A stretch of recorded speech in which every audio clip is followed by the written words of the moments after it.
लोभ और लालच का अंतहीन कुआं। एक बार राजा विक्रम के दरबार में एक सवाल उठा कि ऐसा कौन सा कुआं है जिसमें गिरने के बाद आदमी बाहर नहीं निकल पाता। इस प्रश्न का उत्तर कोई नहीं दे पाया। आखिर में राजा विक्रम ने राजपंडित से कहा कि इस प्रश्न का उत्तर 7 दिनों के अंदर लेकर आओ, वरना आपको अभी तक जो भी इनाम, धन, सम्मान आदि दिए गए हैं वापस ले लिए जाएंगे तथा इस नगरी को छोड़कर दूसरी जगह जाना होगा। 6 दिन बीत गए पर राजपंडित को जवाब नहीं मिला। निराश होकर वह जंगल की तरफ गया।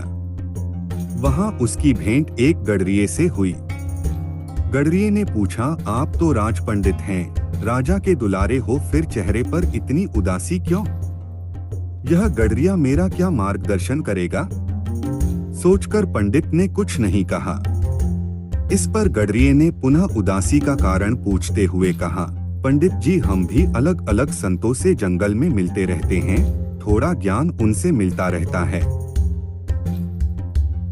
हो सकता है आपके प्रश्न का जवाब मेरे पास हो, अतः निसंकोच कहिए।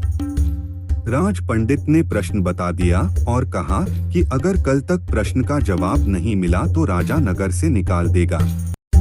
गडरिया बोला, मेरे पास पारस है, उससे खूब सोना बनाओ। एक राजा क्या, लाखों राजा आपके पीछे घूमेंगे। बस पारस देने से पहले मेरी एक शर्त माननी होगी कि आपको मेरा चेला बनना पड़ेगा। राजपंडित के अंदर पहले तो अहंकार जागा कि 2 कौड़ी के गडरिये का चेला बनूं। लेकिन सोने को पाने के लिए वह गडरिये का चेला बनने के लिए तैयार हो गया। गडरिया बोला, पहले भेड़ का दूध पियो फिर चेले बनो। राजपंडित ने कहा कि यदि ब्राह्मण भेड़ का दूध पिएगा तो उसकी बुद्धि मारी जाएगी। मैं दूध नहीं पीऊंगा। तो जाओ, मैं पारस नहीं दूंगा, गडरिया बोला। राजपंडित बोला, ठीक है, मैं दूध पीने को तैयार हूँ, आगे क्या करना है? गडरिया बोला, अब तो पहले मैं दूध को झूठा करूंगा, फिर तुम्हें पीना पड़ेगा। राजपंडित ने कहा, तू तो हद करता है, ब्राह्मण को झूठा पिलाएगा? तो जाओ, गडरिया बोला। राजपंडित बोला, मैं तैयार हूँ झूठा दूध पीने को। गडरिया बोला। वह बात गई। अब तो सामने जो मरे हुए इंसान की खोपड़ी का कंकाल पड़ा है, उसमें मैं दूध दोहूंगा, उसको झूठा करूंगा, कुत्ते को चटवाऊंगा, फिर तुम्हें पिलाऊंगा, तब मिलेगा पारस, नहीं तो अपना रास्ता लीजिए।